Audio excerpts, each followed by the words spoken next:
নমস্কার। সকল ভক্ত বন্ধুদের সাদর আহ্বান জানাই বিশ্বজনীন বার্তায়। বিশ্বজনীন বার্তায় শ্রী রামকৃষ্ণ পাঠচক্রে আমরা প্রতি শুক্রবার সৎপ্রসঙ্গ শুনি। সৎপ্রসঙ্গ বিভিন্ন বিষয় নিয়ে, আধ্যাত্মিক প্রসঙ্গ নিয়ে আমাদের আলোচনা হয়। আজকে আমরা নারদীয় ভক্তি সূত্র থেকে একটুখানি অংশ শুনব। ঠাকুর মায়ের শ্রীচরণে সাষ্টাঙ্গ প্রণাম জানিয়ে শ্রী গুরুকে স্মরণ করে আমরা শুরু করব আজকের প্রসঙ্গ। ঠাকুর বলছেন কলিতে নারদীয় ভক্তি। তো কলিতে নারদীয় ভক্তি, সেই প্রসঙ্গে এখানে যে সূত্রটি, কলিতে নারদীয় ভক্তি, এই প্রসঙ্গে এখানে যে সূত্রটি দিয়ে আমরা শুরু করব, 58 নম্বর সূত্র, অন্যস্মাৎ সৌলভ্যাং ভক্তৌ, অর্থাৎ অন্যান্য সাধন পথের তুলনায় ভক্তিপথে সিদ্ধি লাভ সহজে হয়। এখানে দেবর্ষি নারদ ঘোষণা করছেন যে জ্ঞান ও কর্ম থেকে ভক্তির আরাধনায় লক্ষ্য বস্তু অনেক সহজে পাওয়া যায়। এই প্রসঙ্গটি এবার আমাদের আমরা বোঝবার চেষ্টা করব পরম পূজনীয় স্বামী ভূতেশানন্দজি মহারাজের নারদীয় ভক্তি সূত্রের যে ব্যাখ্যা, সেখান থেকে। সকল ভক্ত বন্ধুদের শুভ সন্ধ্যা জানাই। তাহলে আজকে আমরা শুরু করব। গুড ইভিনিং রূপা, শ্রেয়া, শুভ সন্ধ্যা। সকল ভক্ত বন্ধুদের শুভ সন্ধ্যা জানাই। আচ্ছা, এখানে যে কথাটি বলা হচ্ছে, প্রমাণান্তরস্য অনপেক্ষাত্বাৎ স্বয়ং প্রমাণত্বাৎ চ, এর অর্থ হলো ভক্তির আর অন্য প্রমাণের প্রয়োজন হয় না, ভক্তি নিজেই প্রমাণ স্বরূপ। শুভ সন্ধ্যা সুদীপ্তা। ভক্তির আর অন্য প্রমাণের প্রয়োজন হয় না, ভক্তি নিজেই প্রমাণ স্বরূপ। আমার কারোর প্রতি ভক্তি হয়েছে বা কারোর প্রতি ভালোবাসা হয়েছে, এটা আমি কি অন্য কাউকে জিজ্ঞেস করে জানি? তা নয়।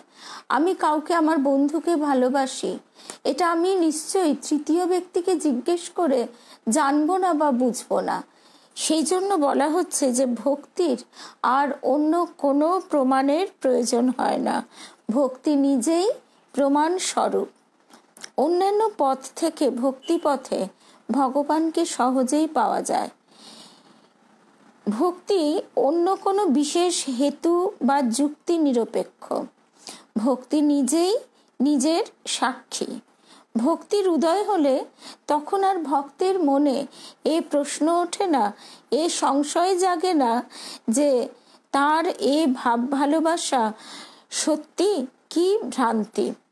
অন্য পথে কিন্তু সে আশঙ্কা থেকে যায় যে এই যে আমার অনুভূতি, এটা ঠিক তো? ধরা যাক কর্মযোগের কথা, তার মধ্য দিয়ে যে ফল লাভ হয়, সঙ্গে সঙ্গেই সংশয় জাগে, এ দিয়ে কি কাঙ্ক্ষিত বস্তু লাভ হবে? সেখানে কোনো নিশ্চিত তথ্য আমাদের নেই। জ্ঞান যোগে আমরা সর্বক্ষণই বিচার করি, অর্থাৎ তা যুক্তি বিচারের গভীরতার উপরেই নির্ভরশীল। এই জ্ঞান বিচার, যুক্তি জাল, সিদ্ধান্ত স্থাপন, এসব যে পরম সত্যের দিকেই নিয়ে যাচ্ছে, তার কিন্তু কোনো নির্দিষ্ট প্রমাণ আমরা পাই না। যুক্তি প্রমাণ থাকলে তা অবশ্য গ্রাহ্য, অন্যথা নয়। কিন্তু ভক্তিপথে ভক্ত সম্পূর্ণ নিঃসংশয়। ভক্তি নিজেই এখানে নিজের প্রমাণ। অন্তরের গভীরতম উৎস থেকে এই অনুভূতির সত্যতা সম্পর্কে ভক্তের মনে কোনো দ্বিধা দেখা দেয় না। ভক্তির উদয়েই ভক্তির প্রমাণ। অবশ্য এখানেও ভক্তিবাদী অন্যান্য পথ সম্বন্ধে, বিশেষত জ্ঞান যোগ সম্বন্ধে একটু অকারণ অপবাদ দিচ্ছেন বলা যায়। কারণ প্রকৃত জ্ঞানীর হৃদয়ে যখন জ্ঞান উন্মেষিত হয়, তখন তা সেই পরম জ্ঞানী। জ্ঞানীরও তখন সমস্ত সংশয় ছিন্ন হয়ে যায়। অন্যদের সংশয় থাকতে পারে, তারা প্রশ্ন তুলতে পারে, কিন্তু জ্ঞানীর তখন আর কোনো জিজ্ঞাসা থাকে না। এই অবস্থাতেই আমরা ঠাকুরের সেই উপমার কথাটি মনে করতে পারি যে মৌমাছি ততক্ষণে গুনগুন করে যতক্ষণ সে ফুলের চারপাশে ঘুরে বেড়ায় বা উড়ে বেড়ায়। শুভ সন্ধ্যা ভারতীদি। দেবপ্রিয় ভট্টাচার্য শুভ সন্ধ্যা। ছন্দা পাল, চন্দনা শুভ সন্ধ্যা। সকল ভক্ত বন্ধুদের শুভ সন্ধ্যা জানাই। আর প্রথমেই আজকে তৃপ্তিকেও দেখতে পেয়েছি, নয়নতারা, রুমাদি, শিখা, প্রসেনজিৎ শুভ সন্ধ্যা, মৌসুমী শুভ সন্ধ্যা। তারপরে আমরা যে প্রসঙ্গটি শুনছি সেখানে দেখা যাচ্ছে যে ভক্তদের অন্যদের সংশয় থাকতে পারে, তারা প্রশ্ন তুলতে পারে, কিন্তু জ্ঞানীর তখন আর কোনো জিজ্ঞাসা থাকে না। সেরকম ভক্তদের ক্ষেত্রেও অপরের মনে প্রশ্ন জাগতে পারে যে প্রেমিক ভক্তের এই গভীর ঈশ্বর প্রেমের অনুভূতি কি সত্যই তার পরম প্রাপ্তিকে সূচিত করছে। যেমন জ্ঞানীর ক্ষেত্রে তেমনি ভক্তের ক্ষেত্রেও অন্যদের পক্ষে এর উত্তর জানা সম্ভব নয়। তারা প্রশ্ন করতেই পারেন। ভক্ত কিন্তু স্বয়ং অসংশয়িতাত্মা। তিনি জানেন তিনি লক্ষ্য বস্তু লাভ করেছেন। এখন তিনি নিঃসংশয় হলেও এবারে সাউন্ড ইকো হচ্ছে, এটা নেটের সমস্যা হতে পারে। আমি একবার চেষ্টা করে দেখছি যে কোনো লুজ কানেকশনের জন্য ইকো হচ্ছে কিনা।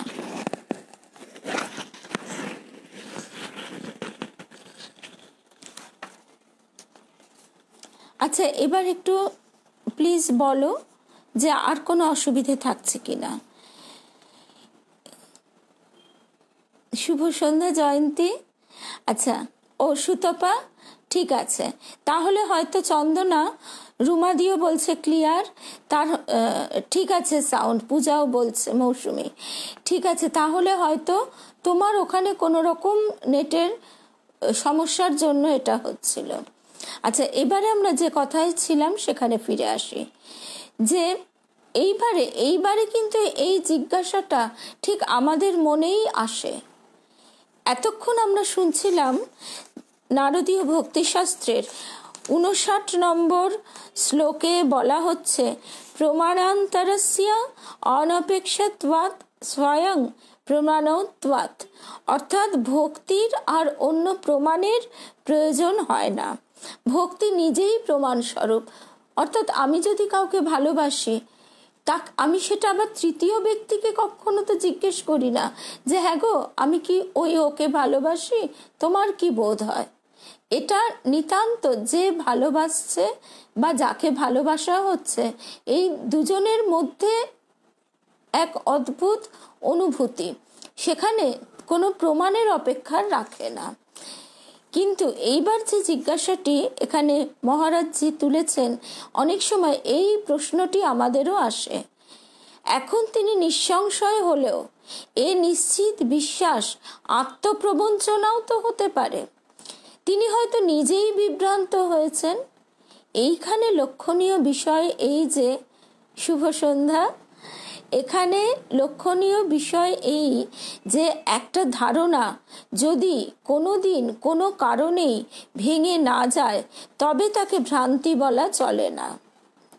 অর্থাৎ ঈশ্বর মঙ্গলময়, তার তিনি যাই করুন, যেভাবেই আমাকে নিয়ে চলুন না কেন, অনুকূল কৃপা প্রতিকূল কৃপা যেভাবেই আমি যাই না কেন, তবু তার মঙ্গলময়তা সম্পর্কে আমার মধ্যে কোনো রকম কোনো রকম দুর্বলতা আসবে না। যেমন আমাদের গুরুদেব বলছেন যে বিশ্বাস বিষে থেকেও আশ্বাস। অর্থাৎ যখন তোমার বিশ্বাসটি চারিদিক থেকে বিভিন্ন ধাক্কা এসে নাড়িয়ে দিতে চাইছে, কিন্তু তবুও তুমি স্থির, অটুট অটল হয়ে আছো, তখন তুমি বুঝবে যে সত্যি তোমার ভিতরে সেই বিশ্বাস এসেছে। অর্থাৎ তার যাই ঘটনা ঘটুক না কেন জীবনে, তার ভিতরে এই বিশ্বাস, এই ধারণা নিশ্চিত যে তিনি মঙ্গলময়, তিনি যাই করছেন সেটা আমার পক্ষে মঙ্গলের জন্য। এখানেও সেই কথা বলা হচ্ছে যে এইখানে লক্ষণীয় বিষয় এই যে একটা ধারণা যদি কোনোদিন কোনো কারণেই ভেঙে না যায় তবে তাকে ভ্রান্তি বলা চলে না। অনেককেই দেখা যায়, মানে নিজেই আমি শুনেছি, তিনি বলছেন অপর এক ব্যক্তিকে যে তুমি তো সারা জীবন ঠাকুর ঠাকুর করলে, ঠাকুর তোমায় কি দিলেন? এই তো সেই তোমার বৈধব্য যন্ত্রণা ভোগ করতে হলো, এই তো তুমি এত রোগের চিকিৎসা করিও সেখান থেকে তাকে ফিরিয়ে আনতে পারলে না। ঠিক এই কথাগুলি সে বলছে। তখন যাকে বলা হচ্ছে তার ভিতরেও ঠিক এই কথাটি কিন্তু ক্রিয়াশীল হয়ে উঠল। সেও তখন ভাবছে তাই তো, এতদিন তবে আমি ঠাকুর ঠাকুর করে কি পেলাম? এইখানেই দেখা যাচ্ছে যে তার কিন্তু ঈশ্বরের সঙ্গে, ভগবানের সঙ্গে বা ঠাকুর মা যাই বলি না কেন, সেই ক্ষেত্রে সম্পর্কটা হচ্ছে দেনা পাওনার। বিভ্রান্তি তাকেই বলা চলে যখন অন্য কোনো পরিস্থিতিতে তা দূর হয়ে যায়। অর্থাৎ তার এতদিনের যে সম্পর্ক, এতদিনের যে ভালোবাসা বা নির্ভরতা, এই একটি ঘটনার পরিপ্রেক্ষিতে সেটা টালমাটাল হয়ে গেল। যেমন দড়িকে সাপ ভাবা ভ্রান্ত ধারণা, কারণ দড়ির স্বরূপ জানার সঙ্গে সঙ্গেই সাপের ধারণা দূর হয়ে যায়। বিভ্রান্তির আবরণ এক সময়ে খসে পড়বেই, কিন্তু ঈশ্বর প্রেমে মগ্ন হয়ে থাকা এই যে ভাবভক্তি, এর রেশ কোনো দিনই কোনো সময়ে মিলিয়ে যায় না। আর সেই জন্যই ভক্তের এই চিরস্থায়ী ভাবকে মোহ বা মানসিক বিভ্রম বলা চলে না। এই জন্যই বলছেন যে ভক্তি অন্য প্রমাণ নিরপেক্ষ। ভক্ত নিশ্চিত জানেন যে অনুভূতির চরম অবস্থা তিনি লাভ করেছেন, তার জন্য অন্য কোনো পরীক্ষা প্রমাণ তার কাছে অবান্তর। জ্ঞানের জন্য কোনো শাখার উপর এ ভক্তি নির্ভরশীল নয়, এ ভক্তি স্বয়ং নির্ভর ও স্বয়ং সিদ্ধ।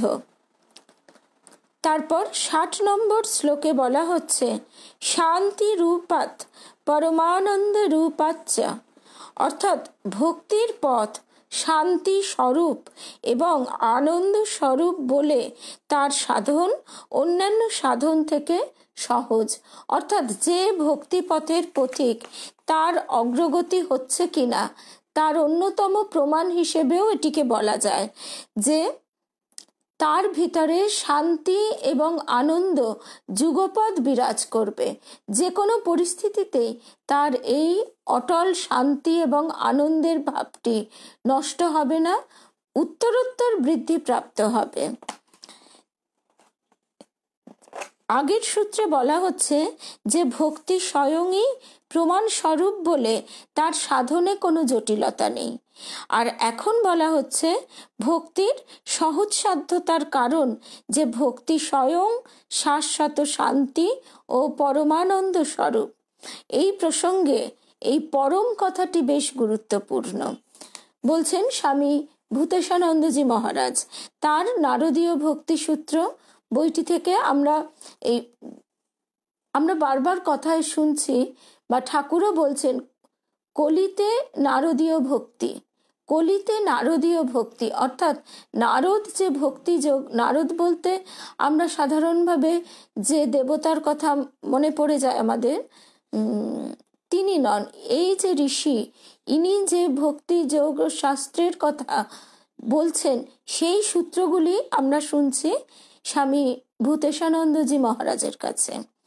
এই প্রসঙ্গে এই পরম কথাটি বেশ গুরুত্বপূর্ণ।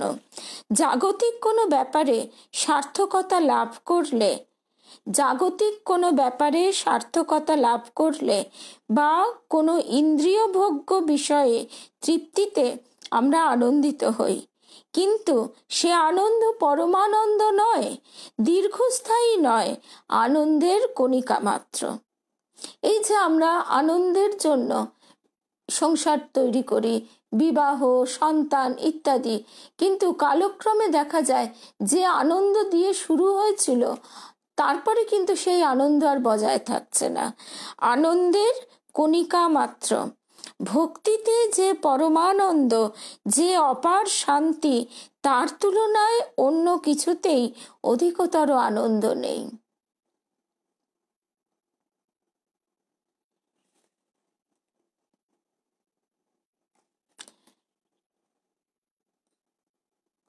আচ্ছা, রিনাদির কথাটা আমরা একটু শুনছি, তার আগে আমরা এই ছোট্ট কথাটা শেষ করে নিই। ভক্তিতে যে পরমানন্দ, তার তুলনায় অন্য কিছুতেই অধিকতর আনন্দ নেই, এমন সুচিরস্থায়িত্ব নেই অন্য কোনো জাগতিক সুখ শান্তিতে। এ আনন্দ সর্বোত্তম এবং নিজের অনুভূতির বিষয় বলেই এখানে অন্য কোনো প্রমাণের অপেক্ষা নেই, তাই এই ভক্তির সহজতা। রিনাদি একটা কষ্টের ঘটনার কথা বলছে যে তাদের আত্মীয় পরিবারে ঘটছে, মাত্র 46 বছর বয়সে কঠিন ক্যান্সার রোগে তাকে স্ত্রী ও ছোট পুত্র এবং মাকে ছেড়ে চলে যেতে হচ্ছে। মায়েরও সে একমাত্র সন্তান। এখানেই মনকে আমরা মানাতে পারি না। মনকে মানানো তো খুব স্বাভাবিকভাবেই কঠিন। আমাদের মন যদি মেনেই নিত সবকিছু, তাহলে তো আমরা সেই জ্ঞানীর পর্যায়ে পৌঁছে যেতাম, অথবা তেমনই ভক্ত যে যে কোনো অবস্থাতেই স্থিতপ্রজ্ঞ থাকে। আমরা স্থিতপ্রজ্ঞ তো নই বলেই তো আমরা ব্যথিত। আমরা বারে বারে চিত্তবিক্ষেপে জর্জরিত হচ্ছি, কিন্তু এইখানে এর তো কোনো উপায় বা সান্ত্বনা কিছুই বলা যায় না। এখানে একমাত্র তাকে কোনো উপদেশও দেওয়া চলে না। মানে যারা এই পরিস্থিতি ফেস করছেন তাদেরকে কখনো কেউ পাশ থেকে কোনো সান্ত্বনা দিয়ে, উপদেশ দিয়ে তাদের শোককে থামাতে পারেন না। এটা পারেন একমাত্র যারা সিদ্ধ পুরুষ, তারাই। যেমন আমাদের নিজের চোখেই দেখা, আমাদের গুরুদেবের ওখানে আমাদের সতীর্থ নমিতাদি যেরকম সাধারণ গৃহবধূ, তার 2টি সন্তান নিয়ে স্বামীর সঙ্গে সুখের স্বচ্ছন্দের সংসার। স্বামী 10-12 বছরের বড়। স্বাভাবিক নিয়মেই তিনি মোটামুটি খুব অল্প বয়সেও নয়, আবার তিনি দীর্ঘায়ুও হননি। এরকম এক অবস্থায় দাদা যখন চলে যান, তখন সেই নমিতাদি একেবারে ভেঙে পড়ে। নমিতাদি একেবারে কি বলবো, অস্থির অবস্থায় এসে দেবীমাকে বলছেন, আমি কি করে একা একা থাকবো। দেবীমা তখন নমিতাদির দিকে তাকিয়ে বলেছিলেন, তাকাও আমার দিকে, তুমি একা কথা বলছো কি করে? তুমি তো একা নও, তোমার পাশে, তোমার ঘরে ঠাকুর, মা, গুরুদেব সব সময় তোমাকে ঘিরে আছেন, তুমি একা বলছো কি করে? এই যে এই সামান্য সাধারণ একটি কথা, কোনো তত্ত্ব কথা নয়, কিচ্ছু নয়, কিন্তু তারপর থেকে নমিতাদি বলে যে আমার ভিতরে শোক দুঃখ শুধু চলে গেল তাই নয়, যে আমি কিনা কোনোদিন একা বাজার দোকানেও যাইনি, সেই আমি একা একা এখন কোথায় না কোথায় যাচ্ছি, তার কৃপায় স্বচ্ছন্দে যাচ্ছি, গাড়ি করে যাচ্ছি বা যাই হোক, কিন্তু সেখানে সবকিছুই আমি একদম নিজের দায়িত্বে, লোকের চোখে, কিন্তু আমি ভিতর থেকে অনুভব করতে পারছি যে সব সময় ঠাকুর, মা, গুরুদেব আমার হাত ধরে আমাকে নিয়ে যাচ্ছেন। এখন এই বোধ, এই উপলব্ধিটা, সেটা তো আমরা কেউ আরেকজনের ভিতর ঘটিয়ে দিতে পারি না। এটি একমাত্র দেবীমা পেরেছেন। কেন? তিনি সাধিকা, তার ভিতরে সেই ক্ষমতা ছিল। না হলে আমরা কথামৃতে বারবার দেখতে পাই ঠাকুরের জীবনের কথা বা ভক্তমালিকা ইত্যাদি পড়তে পড়তে সেখানে বারংবার কিন্তু আমরা দেখছি ঠাকুরের কাছে যারা আসছেন তারা কিন্তু জাগতিক দৃষ্টিতে তারা শোকে দুঃখে তাপিত জর্জরিত ছিন্ন ভিন্ন হয়ে ঠাকুরের কাছে আসছেন। এমনকি ঠাকুর সেই ত্রৈলোক্য নামটা এখন একটু গন্ডগোল হতে পারে, তাকে তিনি ঠাকুর একেবারে মানে সেই সেই দিয়ে মানে ভেতর থেকে হুঙ্কার দিয়ে গাইছেন, জীব সাজ সমরে। আমরা মায়ের কথাতেও পাই, মায়ের কাছে এসে সেই জেলেনি সে বলছে যে মা জিজ্ঞেস করছেন যে তুমি আসো না কেন, অনেকদিন তোমায় দেখি না। তখন সে বলছে যে তার একটি মাত্র ছেলে ছিল, সেও চলে গেছে। সেই শুনে মা এমন ভাবে নিদারুণ কষ্টে কেঁদে উঠলেন যে লোকে ভাববে বোধহয় মায়েরই বুঝি সন্তান বিয়োগ হয়েছে। কিন্তু তারপর সেই ভদ্রমহিলা বলছেন যে আশ্চর্যের বিষয়, আমার ভিতর থেকে শোক তাপ সমস্ত কিছু মুছে গেল। তাই এই যে ঘটনাগুলি আমরা শুনতে পাই, এই ঘটনার থেকে আমরা এখন শ্রেয়া যে বলছে প্রতিকূল কৃপা, সেইটি বোঝার মতন মনের অবস্থা সেইখানে যারা রয়েছেন, যারা ফেস করছেন, তাদের পক্ষে সচরাচর থাকে না। তাদের মন তখন এমন মানে মোহে শোকে একেবারে জর্জরিত হয়ে যে তখন তাদের সে সমস্ত কথাগুলি বলাটাও যেন যিনি বলবেন তার কাছে একটা মানে লজ্জার বা অস্বস্তির বিষয় হয়ে পড়ে। কারণ তখন স্বাভাবিকভাবে তাকে বলা হয় তুমি এত বড় বড় কথা বলছো, তুমি এই পরিস্থিতিতে পড়লে কি করতে। সুতরাং তাদের জন্য একটি মাত্র উপায় হচ্ছে তার একেবারে যারা সরাসরি ফেস করছেন তাদের জন্য আরো বাকিদের ঠাকুরের কাছে প্রার্থনা যে এই শোক থেকে তুমি এদের উদ্ধার করো। একমাত্র তিনিই পারেন এই কঠিন এবং গভীর শোক থেকে তাকে বা তাদের টেনে বের করে আনতে। এটা আমাদের পক্ষে কারো পক্ষে সম্ভব নয়। সেই জন্যই এই কারণেই আমরা, এটাই তো আরেকটা মায়া যে আমাদের কার কোন মুহূর্তে কি ঘটবে জানি না, কিন্তু এমন ভাবে আমরা থাকি সব কিছু জড়িয়ে পেঁচিয়ে, যেন মনে হবে যে ঠিক এখন যেরকম রয়েছে অনন্তকাল এইভাবেই ভেসে চলবো, এইভাবেই সব কিছু একদম সুন্দরভাবে সাজানো থাকবে। সেইটি যে হবার নয়, অনিত্য, এই বোধটাই তো আমাদের নেই। সেই কারণে একদম প্রথম থেকে গীতা, কথামৃত ইত্যাদি, বৈরাগ্য শতকম, শঙ্করাচার্যের যে স্তোত্রগুলি, স্তবগুলি, সেইগুলি মানে শ্লোকগুলি, সেইগুলি পড়া ভীষণভাবে কর্তব্য। কিন্তু মজার ব্যাপার, আমরা সেগুলো পড়িও না, পড়বার চেষ্টাও করি না, বা আমাদের পরবর্তী প্রজন্মকে পড়বার জন্য উৎসাহিত করা তো দূরের কথা। তখন স্বাভাবিকভাবে একেবারে যখন তাসের ঘরের মতন এই অনিত্য চারিদিকে সাজানো সংসারটা ভেঙে পড়ে, তখন একেবারে ভরাডুবি হয়, তখন তার কিছু করবার থাকেই না। এটা যেন ঠিক সেই রকম অবস্থা। সারা বছর লেখাপড়া না করে করে তারপর যখন রেজাল্ট বেরোলো, দেখা গেল আমি ফেল করলাম, তখন আমি হাহাকার করলেও তার কোনো উপায় থাকবে না, তখন তো ফেল অনিবার্য। এও ঠিক সেরকম, যেটা সত্য সেটা ঘটবেই, কার জীবনে কিভাবে ঘটবে আমরা কেউ জানি না। আর সেই মুহূর্তে তখন মানে পরীক্ষার আগের দিন ওই বিরাট সিলেবাস আমরা শত চেষ্টা করেও শিখে উঠতে পারবো না যে আমরা সেটা পরীক্ষার খাতায় লিখে পাশ করে যাব। এরপরে আমরা যে প্রসঙ্গে ছিলাম আবার সেখানে ফিরে আসি। এরপরের যে শ্লোকটি 61 নম্বর, সেখানে বলা হচ্ছে, এই শ্লোকটির মূল কথাতে একেবারে সরাসরি চলে আসি যে ভক্ত, কারণ এই শ্লোকগুলি সেই মানে সংস্কৃত কথাগুলি তো আমরা অতটা ঠিক অনুধাবন করতে পারি না, মূল কথাতেই চলে আসছি। সেই জন্য ভক্ত জাগতিক সর্ববস্তু ও শাস্ত্রীয় আচারাদি ত্যাগ করে নিজেকে সম্পূর্ণভাবে ঈশ্বরে সমর্পণ করেছেন বলে লোকনিন্দা সম্বন্ধেও তার কোনো চিন্তা করা উচিত নয়। ভক্ত জাগতিক সর্ববস্তু ও শাস্ত্রীয় আচারাদি ত্যাগ করে নিজেকে সম্পূর্ণভাবে ঈশ্বরে সমর্পণ করেছেন বলে লোকনিন্দা সম্বন্ধেও তার কোনো চিন্তা করা উচিত নয়।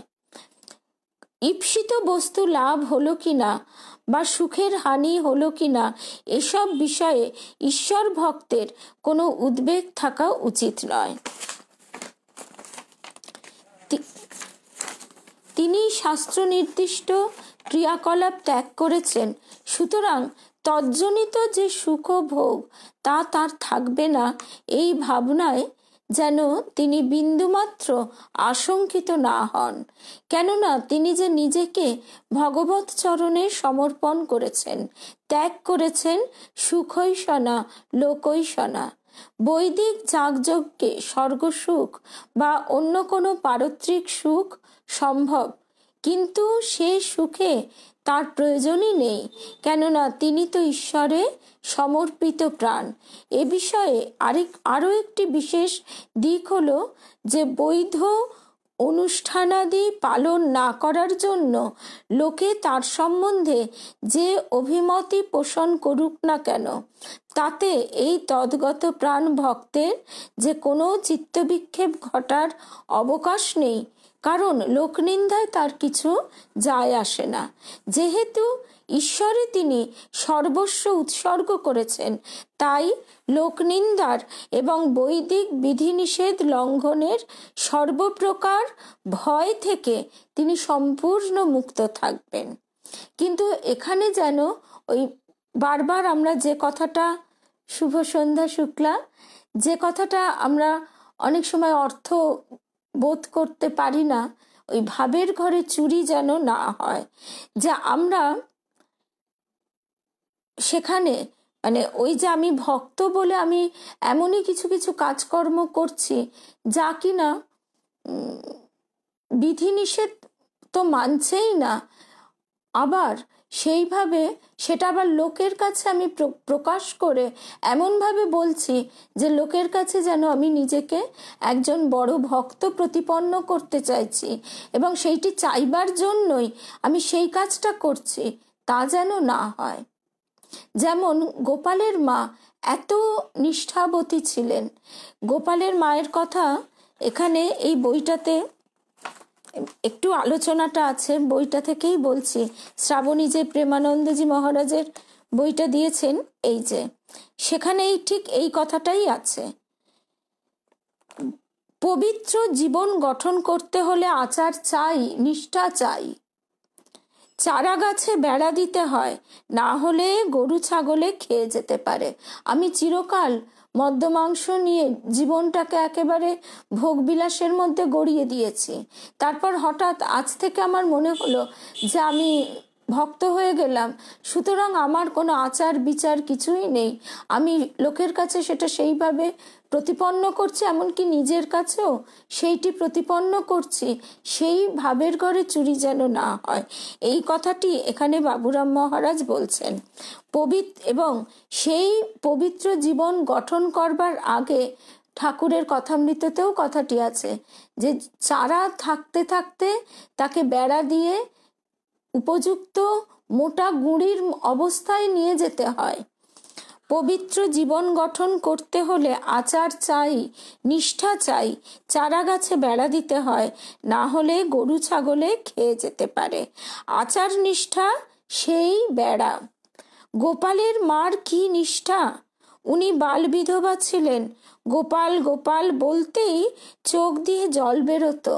আমাদের আদৌ সেসব হলো না, কিন্তু আমরা সবকিছু ছত্রাকার একাকার করে বলতে লাগলাম যে আমার কোনো বাজ বিচার নেই, আমার সবই এক। তার বাৎসল্য ভাব। তিনি গোপালের উপাসক ছিলেন, কামারহাটিতে থাকতেন, বলছেন বাবুরাম মহারাজ। প্রথম দিন দক্ষিণেশ্বরে ঠাকুরকে দেখতে এসে তার কথা ভালো লাগায় আর একদিন এলেন। আমরা যেন ভুলে না যাই, আজকে ঠাকুরকে আমরা অন্তত যতটুকু যেটুকু বুঝতে পারবার চেষ্টা করেছি বা বুঝেছি, তিনি কৃপা করে যতটুকু বোধ দিয়েছেন, তখন কিন্তু তার কিছুমাত্র মানুষের প্রাণে মনে জাগেনি।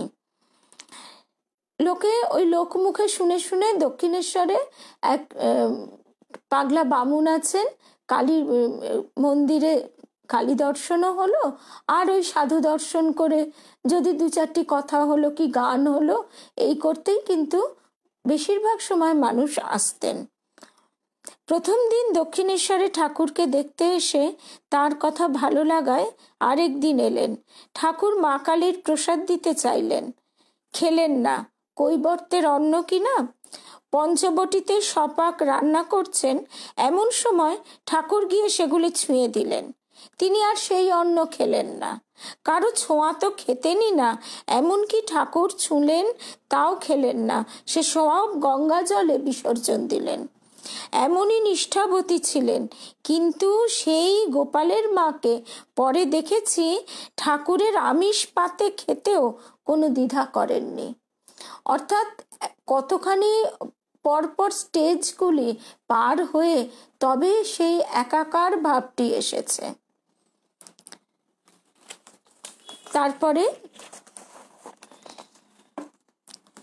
তারপরের শ্লোকটি, সেখানে বলা হচ্ছে যে ভক্তি পথে সিদ্ধি লাভ করার জন্য ভক্ত অপরের সঙ্গে সদাচার থেকে বিরত থাকবেন যে তা নয়, তবে কর্মফল ত্যাগ এবং কর্মফল ত্যাগের জন্য যে সাধন প্রয়োজন তা অবশ্যই অবলম্বন করবেন। ভক্তি পথে সিদ্ধি লাভ করবার জন্য ভক্ত অপরের সঙ্গে সদাচার থেকে বিরত থাকবেন যে তা নয়। অনেক অনেক ভালোবাসা।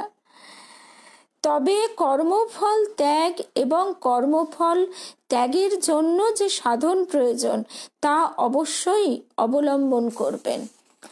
এর ব্যাখ্যাটি আমাদের একটু বিস্তারিতভাবেই পরম পূজনীয় ভূতেশানন্দজি মহারাজ দিয়েছেন।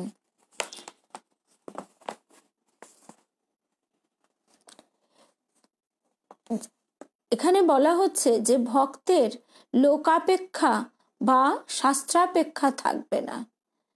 অর্থাৎ লোকে কি বলল এই কথা নিয়ে ভক্ত বিচলিত নয়।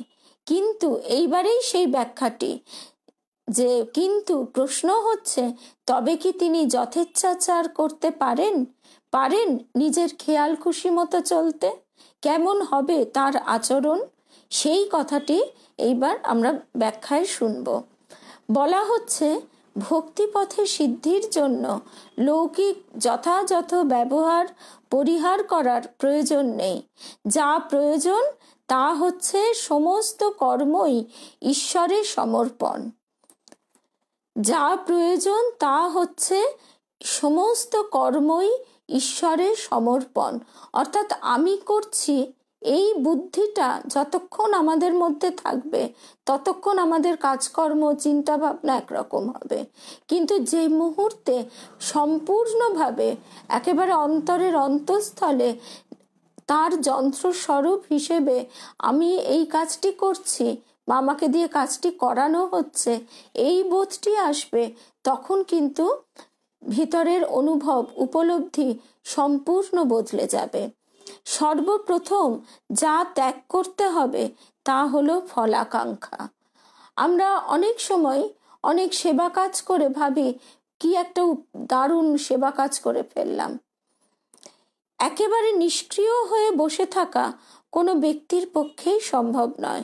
সুতরাং 8-10 জনে যেমন কর্মরত থাকেন, তাকেও তেমনি কোনো না কোনো কর্ম করতেই হয়। কিন্তু সমস্ত কর্মের মধ্যে যেন তার দৃষ্টি নিবদ্ধ থাকে লক্ষ্যের প্রতি। যে মহৎ লক্ষ্যে তিনি উপনীত হয়েছেন বা হওয়ার সাধনা করছেন, সেই লক্ষ্যের সঙ্গে সামঞ্জস্যপূর্ণ থাকবে তার সমস্ত আচার এবং আচরণ। মূলগত ভাব হচ্ছে যে যে কাজই তিনি করুন তা যেন কেবল তার নিজের কোনো প্রাপ্তি বা নিজের কোনো উদ্দেশ্য সিদ্ধির জন্য না হয়।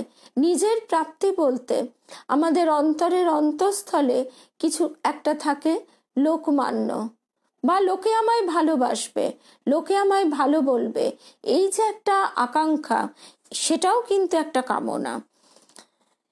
তিনি কাঠ পাথরের মতো জড়ো হয়ে থাকবেন না, কর্তব্য কর্ম অবশ্যই করবেন, কিন্তু তাতে ফলের আশা বা প্রাপ্তির অপেক্ষা রাখবেন না। এটাই সব থেকে বড় কথা। কর্ম ত্যাগ নয়, কর্মফল ত্যাগ। কাজ করবেন, কিন্তু করবেন অনাসক্ত চিত্তে। এই অনাসক্ত হওয়াটা কিন্তু খুব কঠিন। আমরা যদি কেউ কোনো কাজ না করে বসে থাকি, তাহলে কিন্তু আমরা বুঝতে পারবো না যে আমার ভিতরে আসক্তি আছে না নেই। অর্থাৎ যতক্ষণ না আমরা পথে না নামছি, ততক্ষণ আমরা পথের যে বাধা, যে বিপদ, যে সমস্যাগুলির সম্মুখীন হতে হবে, সেগুলি তো আমরা বুঝতে পারছি না। আমরা সেগুলি নিয়ে যতই বসে বসে আলোচনা করি না কেন, পথে নামার পর কিন্তু দেখতে পাবো যা এতদিন পড়ে এসেছিলাম তার থেকে অসুবিধাগুলো অনেক সময় কিছুটা ভিন্ন, অথবা একই গোত্রের হলেও আমাকে ফেস করতে হচ্ছে আমার মতো করে, আমার বোধ, বুদ্ধি, ভাবনা, চিন্তা দিয়ে। সেই জন্য আমাদের কর্ম ত্যাগ এই পর্যায়ে তো আমরা কেউ পৌঁছাতে পারিনি। আর কর্ম ছাড়া এক মুহূর্ত জীবন থাকে না। কেউ এক মুহূর্ত আমরা কর্ম ছাড়া থাকতে পারি না। নিঃশ্বাস নেওয়াটাও একটা কর্ম। সেই জন্য বলা হচ্ছে যে সব থেকে বড় কথা হলো কর্ম ত্যাগ নয়, কর্মফল ত্যাগ। কাজ করবেন, কিন্তু করবেন অনাসক্ত চিত্তে। যেমন এই উদাহরণটা যদি আমরা একটু মনে করি, হয়তো বোঝার সুবিধা হবে। সেদিন আমাদের মহুয়া, রহরাজ্যে মহুয়া, সেই মহুয়া বলছিল যে আগে ছেলেকে বকতাম, ছেলে লেখাপড়া করে না, এ করে না, বকাবকি করতে করতে নিজেও রেগে উঠতাম, নিজেও উত্তেজিত হতাম। কিন্তু এখন আমি ভাবি যে ও তো একটি পৃথক সত্তা, ও তো ওর কর্মফল নিয়ে এসেছে, ও তো ওর মতো এগোবে। আমি তাহলে ওকে বকাবকি করব কেন? আমি ওকে কিছু বলবো কেন? আবার ভাবি আমি যেহেতু মা, এটা তো আমার কর্তব্য। এই যে দ্বিধা, এই দ্বিধার কথাটা এইখানে কিন্তু আমরা বুঝতে পাচ্ছি যে এতদিন আমাদের সন্তানকে বকাবকি করা, পড়তে বলা ইত্যাদির পিছনে একটা আকাঙ্ক্ষা থাকতো। আকাঙ্ক্ষাটা হচ্ছে যে সে ভালো রেজাল্ট করবে, অনেক অনেক ভালোবাসা, সে ভালো রেজাল্ট করবে, ভালো নম্বর পাবে, আমাদের মুখ উজ্জ্বল করবে, এবং সে নিজেও একটা ভালো স্কুলে চান্স পাবে, ভালো কলেজে পাবে, এবং পরবর্তীকালে সে ভালো চাকরি সেখানেও একটা ভালো করবে। অর্থাৎ সেই যে আকাঙ্ক্ষাটা আমার মনের ভিতরে কিন্তু সুপ্ত আছে, আমার সেটা অস্বীকার করবার উপায় নেই। সেইখান থেকেই আমি যখন তাকে শাসন করতে যাচ্ছি, তখনই আমি উত্তেজিত হয়ে পড়ছি। পরপর আমাকে নিজের মনকে বিচার করে করে দেখতে হবে যে আমি তাকে শাসন করতে গিয়ে কেন উত্তেজিত হচ্ছি। যেমন কেউ যদি পড়ানোর অভিজ্ঞতা থাকে, তাহলে দেখতে পাবেন যে যখন আমরা নিজের সন্তানটিকে পড়াই, তখন যদি সে কোনো লেখা, মানে একটা যোগ বিয়োগ, অঙ্ক বা লিটারেচার যাই হোক, গ্রামার বা একটা যা কিছু হোক না কেন, সেটা না পারে, আমরা অনেক বেশি উত্তেজিত হয়ে পড়ি। ঠিক পাশাপাশি অন্য কোনো স্টুডেন্টকে, অন্য কোনো বাচ্চাকে পড়াতে গেলে তখন ঠিক অতটা ওইভাবে উত্তেজিত হই না। তার কারণ ওই আমিটা সংযুক্ত থাকে বলে। আমার সন্তান এটা পারবে না, এটা কি করে হয়? এই ভাবটা আমাদের ভিতরে আমার অবচেতনে হলেও ক্রিয়া করে। অথবা এইটা ক্রিয়া করে যে আমার সন্তান যদি এটা না পারে, ও তাহলে কবে পারবে, কখন পারবে, কি করে আমি ওকে এত নম্বর পাওয়ার উপযুক্ত করে গড়ে তুলতে পারবো? এই যে অবস্থাটা, এটাই হচ্ছে ওই ফলের আশা, প্রাপ্তি, এইটাই। কিন্তু সেখানে আমরা নিউট্রাল থাকতে পারি। যখন আর 5টা বাচ্চাকে পড়াই, সেখানে আমরা অতটা উত্তেজিত হই না। হই, তাদেরও বকাবকি করি, তাদেরও করি, গড়ে তোলবার একটা চেষ্টা থাকে ভিতর থেকে, কিন্তু সেখানে এই ভাবটা বহুজনের ভিতরেই এসে থাকে, যার জন্য অনেক সময় দেখা যায় যে নিজের ছেলেকে নিজে না পড়িয়ে, কারণ সেখানে সে এত ক্রোধী, উত্তেজিত হয়ে উঠছে যে আলটিমেটলি লেখাপড়াটাই হচ্ছে না। সে অন্যদের পড়াচ্ছে, কিন্তু নিজের সন্তানটিকে অন্য টিচারের কাছে পাঠাচ্ছে। তো এইখানে আমরা যে কথাটি শুনছি যে কাজ করবেন, কিন্তু করবেন অনাসক্ত চিত্তে। এখন আমি তাকে পড়বার কথা বলবো, অবশ্যই বলবো, সেটা আমার ডিউটি হিসেবে, সেটা আমার কর্তব্য হিসেবে। এইখানেই নিজেকে একটু একটু করে আমি যে গড়ে তোলবার দিকে এগিয়ে যাচ্ছি বা এগোচ্ছি কিনা বুঝতে পারা যায়। এইখানেই দেখতে পাবো যে আস্তে আস্তে ভেতর থেকে একটা আলগা ভাব তৈরি হচ্ছে। এইটি তার কৃপায় সব প্রতিটি মুহূর্তে সৎ অসৎ বিচার দ্বারা, এবং যত আমাদের মন একাগ্র হয়, এর পরের সপ্তাহে আমরা স্বামী অভেদানন্দজি মহারাজের একাগ্রতা নিয়ে একটু শুনব, যোগ ও তার অভ্যাস, এই বইটি থেকে। সেই মন যত আমরা একাগ্র করতে পারবো, তত আমাদের মন নিবদ্ধ হবে যে কোনো বিচারে, যে কোনো ক্ষেত্রে, এবং তত মন সূক্ষ্ম হবে। যত একাগ্র হয় তত সূক্ষ্ম হয়। তো একদম এই যে মহুয়া যে কথাটা বলছে, এখন এই চেষ্টাটাই আমাদের প্রতি মুহূর্তে করা। এবং চেষ্টা, এতদিন আমরা যদি চেষ্টাটাই করিনি, বসেছিলাম আর বইগুলো পড়ছিলাম, তাতে তো কোনো লাভ হচ্ছিল না। এই যে আমরা কার্যক্ষেত্রে নেবে পড়ে চেষ্টা করলাম, হয়তো একবার উত্তেজিত হলাম, কিন্তু পর মুহূর্তে দ্রষ্টা রূপে যখন নিজের কাজের বিচার করলাম, তখন দ্বিতীয়বার আর সেই ভুলটা হলো না। এই করতে করতেই তো আমরা নিজেদের গড়ে তুলতে পারি, নিজেদের ভুলটা রেকটিফাই করতে পারি। তো এই যত মন একাগ্র হয় তত সূক্ষ্ম হয়, এবং ততই আমরা ওই সৎ অসৎ বিচারটি আরো নিপুণভাবে করতে পারি। গীতায় ভগবান স্বয়ং বলছেন, নহি কশ্চিৎ ক্ষণমপি জাতু তিষ্ঠত্যা কর্মকৃত। কোনো কর্ম না করে থাকা জাত ব্যক্তির পক্ষে এক মুহূর্তের জন্যেও অসম্ভব। নিঃশ্বাস প্রশ্বাস কর্ম, আর তা বন্ধ করা চলে না, তাহলে তো জীবনই থাকবে না। সুতরাং সর্বকর্ম ত্যাগের কথা কোনো অবস্থাতেই বলা যায় না। কর্মফলে স্পৃহা থাকবে না, বা বিশেষ কোনো উদ্দেশ্য প্রণোদিত হয়ে কর্মে প্রবৃত্ত হবে না, এটাই দেখার বিষয়। এমনকি যেসব শাস্ত্রোক্ত যাগযজ্ঞ বা যথাযথ করতে পারলে বিশেষ ফলোদয় হয়, ভক্ত তাও করতে পারেন যদি সেই ফল লাভে আন্তরিক কোনো আকাঙ্ক্ষা সত্যি না থাকে। গীতায় এই কথাই বলছেন শ্রী ভগবান, सक्ताः कर्मण्य विद्वांस यथा कुर्वन्ति भारत कुर्याद् विद्वांस्तथा सक्तश्चिकीर्षु লোক সংগ্রহম। অর্থাৎ কর্মফলে আসক্ত অজ্ঞ ব্যক্তিরা যেমন কর্ম করে, আসক্তি বর্জন করে বিদ্বান ব্যক্তিও লোককল্যাণের জন্য সেরকম কর্ম করে থাকেন। লোককল্যাণের বাসনায় কেন করেন না? তাহলে লোককল্যাণ তো একটা বাসনাই হলো। লোককল্যাণের বাসনায় কেন করেন না? তাহলে লোককল্যাণ তো একটা বাসনাই হলো। হ্যাঁ, স্বামী ভূতেশানন্দজি মহারাজ ব্যাখ্যা করে বলছেন, হ্যাঁ বাসনা, কিন্তু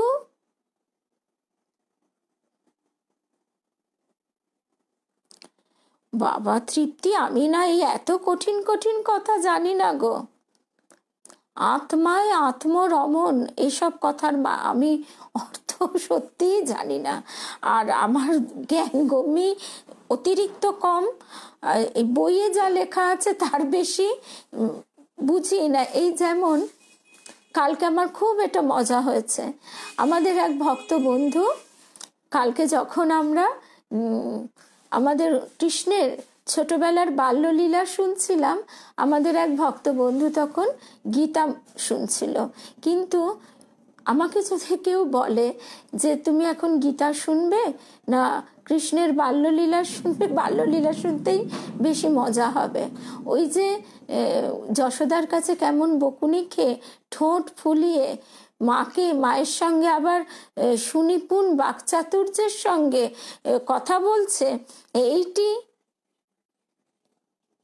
না গো, সত্যি জানি না গীতার কথা, আমার অতটা জানা নেই, তবে আমি নিশ্চয়ই জেনে বুঝে বলবার চেষ্টা করব। আর এই প্রসঙ্গে আমাদের কোনো ভক্ত বন্ধু যদি জানেন, তার মধ্যে যারা নিয়মিত গীতা পাঠ করেন বা মহারাজজিদের কথা শোনেন, তারাও যদি জানেন নিশ্চয়ই আলোকপাত করবেন। তো তখন যেটা বলছিলাম, এটাই হচ্ছে কথা, আমাদের এই সহজ ভক্তি পথে আমরা চট করে ঠাকুরের যেমন ঠাকুরের স্মৃতিকথা, মায়ের স্মৃতিকথা শুনতে খুব ভালো লাগে। আমাদের এই যে স্বামী চেতনানন্দজি মহারাজ, তাকে দর্শন লাভ করে প্রাণটা জুড়িয়ে গেছে। কেন? শ্রী রামকৃষ্ণকে যে রূপ দেখিয়েছি, মাতৃদর্শন, মাতৃ সান্নিধ্যে, এই বইগুলো ছোট্টবেলা থেকে পড়ে পড়ে ঠাকুরের যেন জীবন্ত রূপে তাকে দেখতে পাই। ঠিক সেই রকম তখন ওই গীতায় যখন কৃষ্ণ ওই কঠিন কঠিন তত্ত্বকথাগুলি বলছেন, তার থেকে মায়ের সঙ্গে অত যে ওই মাকে এসে বোঝাবার চেষ্টা করছে, মা আমার কোনো দোষ নেই, ওই তুমি যাওয়ার সময় তোমার পায়ের অলংকার লেগে দধির ভাণ্ড ভেঙে গেছে আর তুমি মিছিমিছি আমায় বকছো, আর সব দরজা খোলা ছিল, বানরগুলো এসে সব ওরা খেতে শুরু করে দিয়েছে আর আমি তো তাদের তাড়াচ্ছিলাম, তার জন্য তুমি আমাকে কেন বকছো? এই কৃষ্ণের এই কথাটা কিন্তু বেশি মিষ্টি লাগে। তো সেই রকম এই এত কঠিন কথার উত্তর সত্যিই জানা নেই, আর জেনে বুঝে নিশ্চয়ই বলবার চেষ্টা করব। আর যে ভক্ত বন্ধুরা, যেসব ভক্ত বন্ধুরা জানেন তারা অবশ্যই আলোকপাত করবেন, কারণ এটা তো আমাদের পাঠচক্র। এখানে যে যেটা জানে সে অবশ্যই আলোচনার মধ্যে দিয়ে আরেকজনকে জানালে আমরা সবাই একসঙ্গে জানতে পারি। তো তারপরে আমরা যে কথাটা শুনছিলাম সেখানে ফিরে আসি।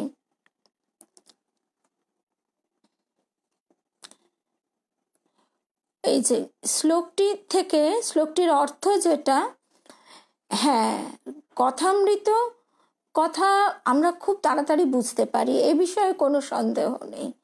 সেই কথাগুলোই কিন্তু গীতাতেও বলা আছে। উপনিষদ, বেদ, বেদান্ত, শঙ্করাচার্য, বৈরাগ্য শতকম সবই একই কথা, কিন্তু ঠাকুর এমন সরস করে বলেছেন, সেই কথাটা এবার আমরা শুনবো একদম শেষে। সেটা বাবুরাম মহারাজও বলছেন। আজকে আমরা এটা এই অবধি শুনে নিই। আচ্ছা, কর্মফলে আসক্ত অজ্ঞ ব্যক্তিরা যেমন কর্ম করে, আসক্তি বর্জন করে বিদ্বান ব্যক্তিও লোককল্যাণের জন্য সেরকম কর্ম করে থাকেন।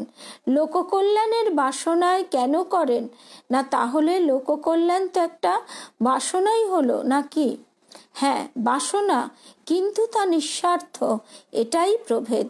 তিনি নিজের কিছু লাভের আশায় কর্ম করেননি, তিনি যথাশাস্ত্র সমস্ত কর্ম সম্পাদন করবেন, কিন্তু কোনো স্বার্থের প্ররোচনা সেখানে নেই, তাই তাকে ফল ভোগ করতে হয় না। কিন্তু সব কর্মেরই তো একটা ফল থাকে, কর্ম তো বন্ধা হয় না, তাহলে সেই কর্মফল ভোগ করবে কে? একদম সব ওর মুখে বৃন্দাজি বলে দিল মূল কথাটা। আচ্ছা, এই কথাটা কিন্তু বিশেষ প্রণিধানযোগ্য যে সব কর্মেরই তো একটা ফল থাকে, কর্ম তো বন্ধা হয় না, তাহলে সেই কর্মফল ভোগ করবে কে? ভোগ করবেন অন্যেরা। শাস্ত্র মতে এই সব মহাপুরুষের যারা সেবক তারাই তার পুণ্য ফলের অধিকারী হন। আর যেসব ব্যক্তি তার বিরুদ্ধাচারী ও তার প্রতি বিদ্বেষ পরায়ণ হন তারা তার অসৎ কর্মকৃত ফলসমূহ ভোগ করেন। কিন্তু ভগবত ভক্তের দ্বারা অসৎ কর্ম কি সম্ভব? এর উত্তরে বলা যায় যে নিজেদের অজ্ঞাতসারে এবং অনিচ্ছাকৃতভাবে অনেক অন্যায় ঘটে থাকে। সাধারণ কথা, চলতে ফিরতে আহারের সময় কত প্রাণী তো আমাদের দ্বারা বিনষ্ট হয়। সেই অন্যায়ের প্রতিফল কাকে আশ্রয় করবে? তার বিরোধী, তার অনিষ্টকামী ব্যক্তি সেই ফল ভোগ করবে। এই হলো শাস্ত্র সিদ্ধান্ত। কথা তো আছে গো রীনাদি, কিন্তু সে কথা এত কঠিন, তার অর্থ কি আমাদের মতো মানুষের বোঝা সম্ভব? ঠাকুর এমন এমন কিছু বলেছেন যা বেদ বেদান্তেরও ঊর্ধ্বে চলে গেছে, বেদ বেদান্তকেও ছাপিয়ে গেছে। সুতরাং লীলা প্রসঙ্গকার এই জন্য প্রথমেই বলেছেন যে অবতার লীলাটুকু বুঝতেই, তার কথা তো দূরের কথা, শুধু লীলাটুকু বুঝতেই যথেষ্ট সাধন ভজনের প্রয়োজন, তবে তার লীলা বোঝা যায়। শ্রীম স্বামীজি, বাবুরাম মহারাজ এরা বলছেন ঠাকুরের এক একটি কথা থেকে এক একটি বই লিখে ফেলা যায়। তাহলে আমরা যে প্রসঙ্গে ছিলাম, অতএব কর্মত্যাগ নয়, স্বার্থযুক্ত কর্মত্যাগ, এই মূল বক্তব্য। আর শুধু তাই নয়, যা আমাদের পরাভক্তি লাভের সহায়ক হয় সাধনকালে সেগুলি অবশ্য করণীয়। যেমন পরাভক্তি লাভের সহায়ক হয়, এই কথা থেকেই দেবীমার একটা কথা মনে পড়ে গেল। মা বলছেন, দেখো বেশি অতিরিক্ত পড়তে যেও না, অধিক পড়তে পড়তে সব গুলিয়ে যাবে। তার থেকে এমন বই পড়ো যাতে তার প্রতি ভক্তি জন্মায়, তার প্রতি ভক্তি বিশ্বাস জন্মায়। ঠাকুরও বলতেন ধ্রুব প্রহ্লাদের কথা পড়ো। এই সিদ্ধ সাধকদের অনেকের ক্ষেত্রেই দেখা যায় যে এই সাধন ভজন তাদের এমন অভ্যাসে পরিণত হয়েছে, এমন স্বভাবে দাঁড়িয়ে গেছে যে সিদ্ধি লাভের পরেও তারা তা না করে পারেন না। গীতানন্দজি মহারাজের কথা নিশ্চয়ই মনে পড়ে যাচ্ছে। এরা সবাই সব সময় জপ করতেন। মা, শ্রী শ্রী মা স্বয়ং মাকে দেখে একজন ব্রহ্মচারী সন্তান বলছেন যে মা তুমি কেন জপ করছো? তখন মা বলছেন, কত লোকে হুজুগে পড়ে মন্ত্র নেয়, তারপর সব ঠিক ঠিক করে না, ওই তাদের জন্য দুটো করে রাখছি। এই সাধনের আর কোনো উদ্দেশ্য থাকে না, কারণ তারা তো সেই পরাভক্তি লাভ করেইছেন। তবুও সাধন সুখের অভ্যাস বশতই তারা আগের মতোই সবকিছু করেন। ঠিক গোপালের মাকেও ঠাকুর এই কথা বলেছিলেন। গোপালের মাকে ঠাকুর বলছেন যে তোমার তো সব হয়েছে। তিনি জিজ্ঞেস করছেন সব হয়েছে? গোপাল ঠাকুর বলছেন হ্যাঁ গো সব হয়েছে। এইরকম তিনবার বলেছেন। তারপরে তিনি গোপালের মা সেই সব প্রথমে একবার জলে বিসর্জন দিয়েছিলেন।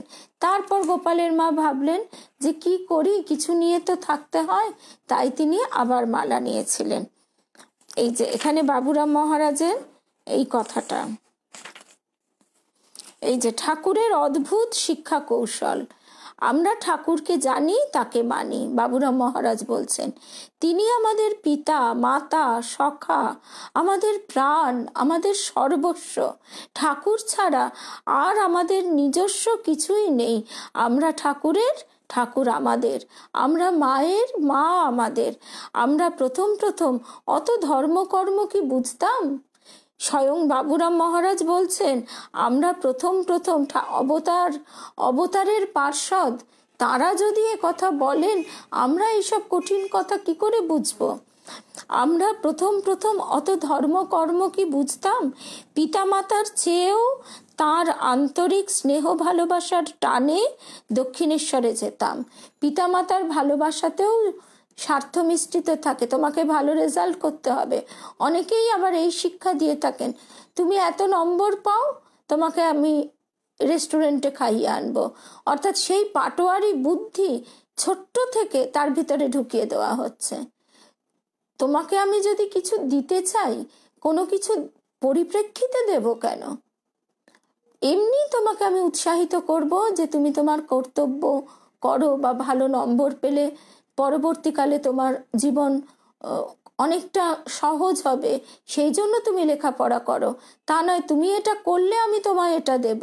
এই ধরনের কথাবার্তা অনেক সময় অনেকে বলে থাকেন, কিন্তু এটা অত্যন্ত দুঃখের। এই যে সেই কথাই কিন্তু আমরা দেখছি যে পিতামাতার চেয়েও তার আন্তরিক স্নেহ ভালোবাসার টানে দক্ষিণেশ্বরে যেতাম। সে কি টান, কি অহেতুকি ভালোবাসা, তুলনা হয় না। নরেনের জন্য হাউ হাউ করে কাঁদছেন, আবার কখনো প্রিয় সখার মতো হাসি ঠাট্টা তামাশা করছেন। সাংখ্য শাস্ত্রের গভীর সৃষ্টিতত্ত্ব, প্রকৃতি পুরুষবাদ সোজা সিধে কথায় কত হাস্যোদ্দীপক গল্প করে আমাদের তিনি বোঝাতেন। তার হাবভাব সহ গল্প শুনে হেসে হেসে আমাদের তখন পেটের নাড়ি ছিঁড়ে যাওয়ার মতো হতো। গল্প শেষ করে সৃষ্টির কারণ সম্বন্ধে বলতেন, এও বটে, ও বটে, পুরুষও বটে, প্রকৃতিও বটে। কখনো কখনো আবার বাইজিদের অনুকরণ করে হাত ঘুরিয়ে ঘুরিয়ে কোমরে হাত দিয়ে নাচ। সত্যি কথা বলতে কি, ঠাকুরের এই ছবিটি মনশ্চক্ষে যদি ভেসে ওঠে, তখন আর ওই তত্ত্বকথা বোঝার থেকে ঠাকুরের এই রূপটি দেখেই আনন্দে প্রাণ গলে যাবে। আবার কখনো কখনো বাইজিদের অনুকরণ করে হাত ঘুরিয়ে ঘুরিয়ে কোমরে হাত দিয়ে নাচ।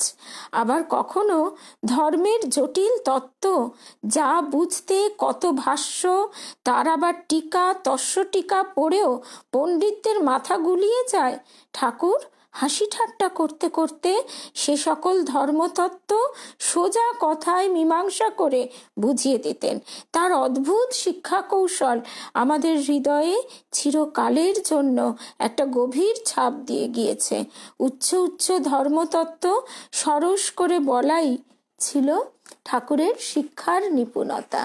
এই যে এই বইটা থেকে আমরা শুনলাম এই ছোট্ট স্মৃতিকথাটুকু, কি অপূর্ব, কি অপূর্ব। তাহলে এই যে প্রশ্নগুলি আমাদের মনে জাগছে, নিশ্চয়ই প্রশ্ন তো আমাদের বই পড়তে পড়তে জাগবেই। তার কাছেই প্রার্থনা, ঠাকুর তো সেই উপায়ও বলে দিয়েছেন। তুমি যদি বাবুর সঙ্গে ভাব করো, যদু মল্লিকের সঙ্গে ভাব করো, তখন যদু মল্লিকই দেখিয়ে দেবে তার কোথায় কত জমি জায়গা, কোথায় কত কোম্পানির কাগজ আছে, সে সব বলে দেবে। তখন ওই আমলারাও আবার পেন নাম ঠুকবে।